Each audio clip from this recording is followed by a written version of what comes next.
My husband intentionally threw himself from the third floor, badly breaking his legs. The nearest level 1 trauma center was just downstairs, but I deliberately drove him toward a hospital 2,000 miles away. In the car, he gritted his teeth, his face beaded with cold sweat. "If you dare take me to any other hospital, I swear you won't live to regret it." I kept my eyes fixed on the road, a faint, cold smile playing on my lips that only I could understand. In my past life, I was so foolish, so naive. He'd clearly jumped on purpose, all to give his unqualified intern girlfriend, Chloe Miller, a chance to pad her surgical resume. He wanted to fast-track her career, to help her land a permanent position. Back then, I had knelt and begged him. "She can barely hold a scalpel. Aren't you afraid of being permanently disabled?" His response was a slap so hard it made my ears ring. "I'm willing to sacrifice my own legs to pave her way. Who the hell are you to say anything?" Gritting my teeth, I ran to my mother-in-law, Margaret, for help. We finally forced him to switch to a professional surgeon, and his legs were saved. But unexpectedly, when Chloe failed to secure her position, she took her own life. The day he was discharged, I greeted him with a smile. As soon as he got into his new car, he floored the gas pedal and plowed right into me without hesitation. As my vision blurred, the last thing I heard was his voice, as cold as ice. "If you hadn't gotten in the way, Chloe would still be perfectly fine. You deserve this." As the searing pain spread through my body, my only thought was that if there truly was a next life, I would never stand in his way again. "If you want to go to hell, I'll send you there myself." When I suddenly opened my eyes, time had reversed. I was back at the moment he fell. "Sophia, what are you standing there for? Get me to Chloe's hospital right now." Ryan was sprawled on the floor,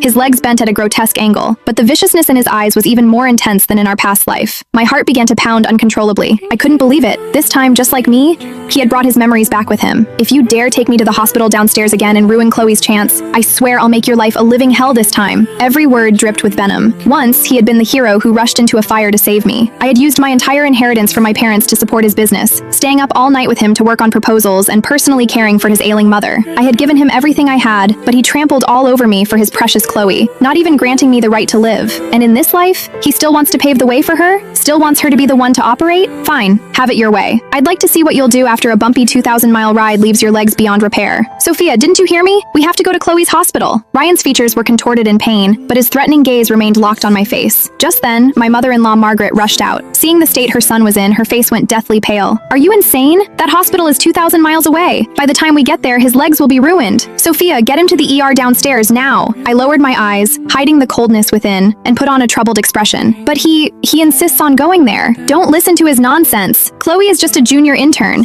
How could she possibly handle a critical surgery?" But Ryan suddenly roared, "I'm not going. If you don't take me to Chloe, I'll die right here." The more Margaret objected, the deeper his obsession grew. His gaze was filled with an unconditional devotion to Chloe. What was left was pure malice, aimed directly at me. I sighed silently and feigned compromise. "All right, Margaret, if that's where he wants to go, I'll take him." "No, absolutely not. Don't you dare slander Chloe. She's more than capable." Ryan's anger exploded, his fury locking onto me. "This is all your fault. If you had just been cooperative in our last life, Chloe would never have died." My heart felt like it had been